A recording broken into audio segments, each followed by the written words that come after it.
This morning we talked about and thought about the future. We talked about how we need to have an idea of thinking about the future and making sure we're working towards it. And that's a good idea, but how do we do it? The how is always the trick. How do we make sure that we are planning for our future? Because failing to plan is planning to fail. If you would tonight, I want to go to a rather unusual direction. Turn to 1 Corinthians chapter 14. We're looking at verses 26 through 40. This section of Scripture actually deals with a passage about worship and about the worship of the church in Corinth. You see, the church in Corinth, they found new ways to mess things up. And one of the biggest problems they had was they always had to have a sense of superiority over one another. So in everything, whether it was partaking of the Lord's Supper or how they used their spiritual gifts, oftentimes they would put that above what they were actually doing. Paul, in trying to correct that, gives them some directives. And in this section, he's talking about how they use some of their spiritual gifts and how those things are. But we're not necessarily going to talk about the points that he's making, but rather the principles of why he's making them, because they're good principles that we can apply to our own lives when we think about how we can set things in order. Because that's exactly what he's talking about in 1 Corinthians chapter 14 in verse 40. He ends this section by saying, "But all things must be done properly and in an orderly manner." In other words, he sets all these principles up so that things will be done properly. They'll get done in an orderly manner. They'll get done in a way that's beneficial. So what exactly does he teach when he teaches this section? Let's go to verse 26, where he says, "What is the outcome, brethren? When you assemble, each has a psalm, each has a teaching, and a revelation, and a tongue. Let all things be done for edification." He starts off that section by making an important point. What is the outcome, brethren? What's the outcome? Where does this get us? You see, if we're thinking about the future, we need to sit there and say, what is the outcome? Why are we doing what we're doing? Is this getting us where we should go? You know, sometimes we're scared to analyze anything. We're scared to ask that question, where is the outcome? Because the answer might not be what we expect or what we like. Sometimes it's easier just to follow the direction that you've been going and not think much about it. You may have heard recently there's been a thing that's called GPS disasters or GPS deaths, and they occur when people are driving and they input the thing into their GPS, which is a good handy way of getting somewhere. But the problem is once that GPS starts telling us something, we follow it no matter what. And there have been people who have driven their car off of bridges into rivers. There have been people who have driven out into the desert to die of thirst when their car broke down because they were following a GPS that was telling them the wrong way to go. You think how silly that is. How can people not realize? But the problem is once we get so set, once we think someone's telling us this way, we never stop to think, is this really where we're supposed to be going? What is the outcome, brethren? Because you see, order gives purpose. When there's order and planning, you have a purpose. You have a reason for something. In the text we read, what was that reason? It was let all things be done for edification.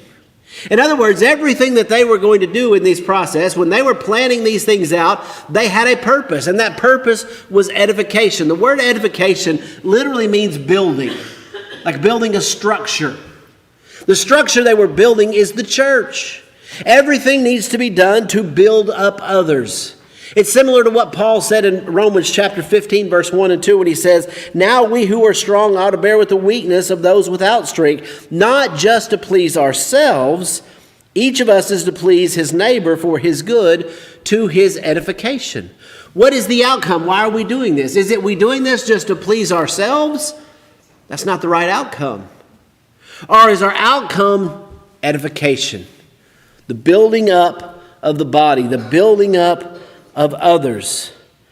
That's why order gives us purpose. And that purpose gives us meaning. Order gives us meaning. In verses 27 through 28, he would continue on. He says, if anyone speaks in a tongue, he should do it only by 2 or 3 at the most, each in turn, and one must interpret it. But if there is no interpreter, he must keep silent in the church, and let him speak to himself and God. Now, we may sometimes be thinking, well, what's he talking about here, speaking in a tongue and those things? And that's an important part. But I want you just to consider here his reasoning. He says if somebody has this gift, rather than just saying, well, I have this gift, I have to express it, he says you need to limit it so it doesn't overburden.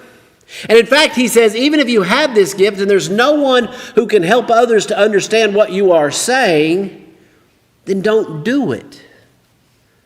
You see, order isn't just what we want to do. It's not just thinking about what we do, but what we don't do. There's an old Greek parable about the fox and the hedgehog. And the story is basically when the fox goes out in the morning, he's got a lot of things to consider. He's got to figure out where he's going to hide and what brush he's going to get under, where he's going to try to get to the hedgehog at, whether it's at the first of his route or at the end of his route. He's got to think about which wood direction he's going to come in and all the things he has to do to catch that hedgehog. But the hedgehog, he only has to think about one thing. The fox thinks about many things, but the hedgehog only knows one very important thing. And that's if he rolls up in that ball really tight, that fox is not going to get him. Sometimes it's not about knowing everything. It's about knowing the one thing that needs to be done. Not about trying to figure out all the other things, but saying what is most important. Are we focusing on that same principle? What's our purpose? What's our meaning? Why are we doing this? You see, that gives us, that order gives us that. When we recognize our purpose, when we see that meaning, not only does it give us that sense of what we should and shouldn't do, it also brings us together because it gives us unity. Order brings unity. Let's continue on in verse 29. Let 2 or 3 speak, and let others pass judgment. But if a revelation is made to another is seated, the first one must keep silent. For you all can prophesy one by one, so that you may all learn and all may be exhorted. You can almost see the problem they were having. Somebody would be in the midst of doing something, and somebody else would speak up and say, well, here's what I'm going to say. Here's what I'm going to do. And it was chaos because there was no order. But once an order is established, each one would have a turn. Each one would listen while the other speaks. Each one would consider what is said. And those that weren't would keep silent, one by one. The principle that was being set forth here is that order builds that unity because you know what everyone is doing. You know why they're doing it. You know the purpose of it. They're united together because they have that purpose, they have that meaning, and that order gives it to it. Years ago, Lord Chesterfield said, there's enough time for everything in the course of a day if you do but one thing at once, but there is not enough time in a year if you do 2 things at a time. Do we see that sometimes when we fail to plan? We get overloaded. You know, overload leads to failure.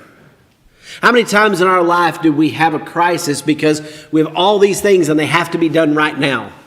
And because we didn't think about our activities, we didn't think about our obligations, they all tend to fall right at the same time and the same problem. And next thing you know, we're running like crazy because what? We weren't ready for it. But if we give ourselves some order, things can be put in their proper place and everything finds its place when we put it one by one. Because order will give us more time. It will give us the time to take care of the things that we need. In verses 32 and 33 we read, and the spirits of the prophets are subject to the spirits of prophets. For God is not a God of confusion, but of peace, as is in all the church for all the saints. Notice what he says here. I know you guys feel like you have something very important with this prophecy, but you can put it in its place because what? The spirits of prophets are subject to the prophets. Yeah, we could rephrase that for a lot of things in our lives. We think that they control us, but in fact we control them. How about our schedule? Does our schedule control us, or do we control it? What about our spending? Does it control us, or do we control it? How many times do people get way out of thing because they don't plan their spending, and next thing you know, they go, I'm out of control because we didn't give it order. Even our sanity, right? We have certain things that stress us out and wear us out, but if we put them all together, boy, we lose it. But if we pace ourselves, do things one at a time, we get that control over it rather than it having control over us. See, what Paul is recommending for them in their worship scenario is to make sure to find that order so that it will lead to that unity. It will give them the time to make sure they're doing all the things that are needed for edification. In verse 34 and 35, he gives us another direction that helps us. It gives us leadership. Here he says, the women are to keep silent to the churches, for they are not permitted to speak, but they are to subject themselves just as the law says also. If they desire to learn anything, let them ask of their own husbands at home, for it is improper for a woman to speak in the church. Now, this is one of those controversial passages, right? A lot of people have just decided to ignore that this is in the Bible, but it's there. It's there for a reason. It's there because God has placed an order of leadership, of spiritual leadership. Male spiritual leadership is what God has designed for the home and for the church. Now, that order does not mean that one is less than the other, but rather it presents a chain of command that needs to be followed. And when that's not followed, it erupts in chaos. But here he says, remember the principle that has been set forth. There is an order of things. Doing things as you're supposed to do them. Now, how many oftentimes do we have chaos because people either don't respect leadership or leaders don't take charge? You know, I've seen that said for some. They said a lot of times when you see women taking leadership roles in the churches is because men are not doing the job that they are tasked to by God. Sometimes we allow things to get out of order because we don't take that responsibility to give order in places when we are supposed to, or we don't respect it because we'd rather just have our way. But here the principle is laid before us to respect that order of leadership, to respect that leadership, and order gives us leadership. That's why there is a chain of command in any organization or any structure. Someone has to be at the top to make the decisions. Others have to follow and listen for things to get done. And we need to understand that. Order gives us that information that we need in order to do what we need to do. Verses 36 through 38. He says, was it not for you that the word of God first went forth, or has it come to you only? If anyone thinks he's a prophet or spiritual, let him recognize the things that I write to you are the Lord's command. But if anyone does not recognize this, he is not to be recognized. Here he reminds them that order ultimately comes from the top. Was it not the Lord's command? And here he gives an important principle that when we have order, it allows us the information to make right decisions. You know, good order is not always having everything set in stone. Because as we know, life changes. And sometimes what we have planned isn't going forth. But when we have order, it gives us the information to know when we need to listen and when we need to adapt. We can adapt plans the more we know, the more we understand.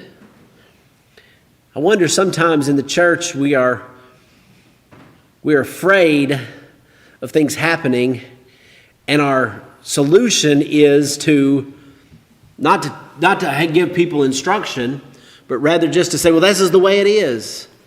And we forget that that's not always a good answer for things. We need to make sure that the things that we say and do are the Lord's commands. And when we don't recognize this, we realize we don't have the authority that we think we do. Because order gives us surety. It gives us confidence. Verses 39 through 40, he says, "Therefore, my brethren, desire earnestly to prophesy, and do not forbid to speak in tongues. But all these things must be done properly and in an orderly manner." It would have been easier for someone to just to stand and say, "Well, we don't want anybody to prophesy. We don't want anybody to speak in tongues. It's just causing too much problem." But then they wouldn't have been fulfilling the gifts that they would have been given. They needed to have the desire for those spiritual things, but not so much that it brought disunity and division and chaos. All things must be done properly in order. You know, things don't just fall into place. We have to put them there. I'm afraid too many Christians are like that husband that thinks socks magically just appear in the drawer. And, you know, he just walks in there and, hey, there they are. How'd they get there? I wore them the other day and they just showed back up. Must be a miracle. No, somebody took those and washed them, folded them, put them back up, right? But sometimes we think of that as the way of, we just think, well, things are just going to happen. But they require us to do our part, to make sure that we are planning and organizing and putting to order those steps so we make sure we're doing the things that we want to do. If the church in Corinth was going to have a proper worship, well, they had to follow the principles to get there. They had to think of things not just for themselves, but what's best for all. Things that brought unity. To listen to their leadership. To find the meaning of what they were doing. Not just to please ourselves, right? But for edification. To ask that question, what is the outcome? Is this doing what we want it to do? Is this leading us to where we need to go? You see, there's a danger when we don't look ahead. In October 15th and 16th of 1987, United Kingdom was hit with a hurricane. Now you may be thinking that's rather unusual, and it is, but hurricanes don't just always die out in the Atlantic Ocean. Sometimes hurricanes that form here will catch a path and head towards Europe, and those hurricanes will stay together and they will hit those areas. And this year there was a hurricane that was bearing down towards England, but there was a problem. The Weather Service in England, when they saw the data that was coming in, well, they missed. In fact, Michael Fish famously stood on an October evening in 1987 and said, "If you're watching this, don't worry, there isn't a hurricane coming." Well, that night the hurricane struck. 18 people died as a result. Losses mounted into the billions. And you can imagine people were upset. When they looked back at the events and tried to figure out what had happened, it was fairly simple. You know, hurricanes are hard to predict, especially those that come over the North Atlantic. You don't know, the weather patterns and everything don't hit it. This is 1987 when radar wasn't quite as good as it was, and especially over there where they didn't have to worry about it as much. They weren't near as sophisticated or worried about a hurricane, so they weren't checking all the sources like they should. And even if they knew it was coming, hurricane was still going to hit. Not much you can do to stop it. So what's the problem? Well, the problem was because they did not have the information, people did not do the things they could have done to keep themselves safe. Many homes didn't shut their windows or shutters. Many places that had potential for damage, like trees that could fall over, nobody didn't think a thing about it and parked their vehicles there. No emergency services were readied. No police were put on alert. No local hospitals were told to prepare for the hurricane. And because of this, they were caught unaware. And because of this, the storm did so much more damage. They would have had the information and known what to do. But the people in charge, well, they didn't do their job. They didn't follow through. They could have known, but they were a little too sure of themselves. For years, British forecasters had mocked American forecasters because American forecasters tend to work for private institutions. And because of that, sometimes, the weather person is a pretty girl or a funny guy, and they act silly, and they don't worry about it. Oh, those American weathermen, they don't know what they're talking about. The British prided themselves on being professional weathermen, but they were relying on the French to do their work for them. Rather than using their own resources, they were just copying the French forecast, which was using an outdated model that didn't apply very well to England. They ignored the potential danger, and because of it, lives were lost. Millions of dollars of damage happened that could have been prevented. What can we learn from a weather forecaster? Well, we all know that storms are going to come about in life. The question is, are we ready? Have we prepared ourselves? Have we done the things that we need to do so when these events come, they're not as devastating? Do we have a plan? Are we ordering our lives so we will be ready for the next one? Are we doing the things that we need to do to be prepared? Or are we letting ourselves just kind of go along, not too concerned about the future, not too concerned about what we're taking care of? And in doing so, the disorder leads to chaos, and the chaos keeps us from doing what we could potentially do to make sure we're in the right place when the storms come. It means preparing ourselves spiritually, having the spiritual discipline to do the things so we will know what God wants us to do. We will understand the commandments. We will follow the principles that are laid forth. That we'll take care of things so that when the problems come, we're ready to handle them. Are we ready when the storm comes? Many people will face a judgment day, much like those citizens of the United Kingdom did, unaware of the danger that's coming to them. But they won't be able to blame the local weatherman and say it's his fault he didn't tell us, because God has given us the information that we need in order to follow him. We need to ask ourselves, are we prepared? Are we ready? Are we setting in order the things that we need to? Are we taking the information that we have so that we can be sure of our destination? Are we following the principles that he's told us? Are we taking advantage of the time that we have? Are we thinking only of ourselves? Or are we thinking of the betterment of the body so that we all can have the unity and the purpose to be people who are doing the will of God? Failing to plan is planning to fail. Do you have a plan to get to heaven?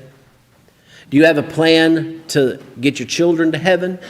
Do you have a plan to live faithfully? Are you doing things that will help you get to where you want to be?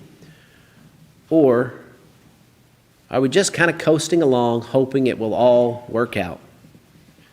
Because if we do that, we might find ourselves somewhere we never intended to be, lost in a wilderness, turned away from the Lord, because we haven't done what we needed to do. Tonight, I encourage you, if you are apart from Christ, if you've not done the things you need to do in order to be saved, don't put it off. We don't know what the future will bring, but we do know that eternity is coming. Have we prepared ourselves for eternity? As Christians, are we ordering our lives in such a way? Are we planning our lives in such a way that we will continue to be faithful and strong Christians? Or are we not thinking about these things and maybe they're leading us in the wrong path? Tonight, if you respond to the invitation of Jesus Christ, we offer you a chance to do so right now while we sing this song.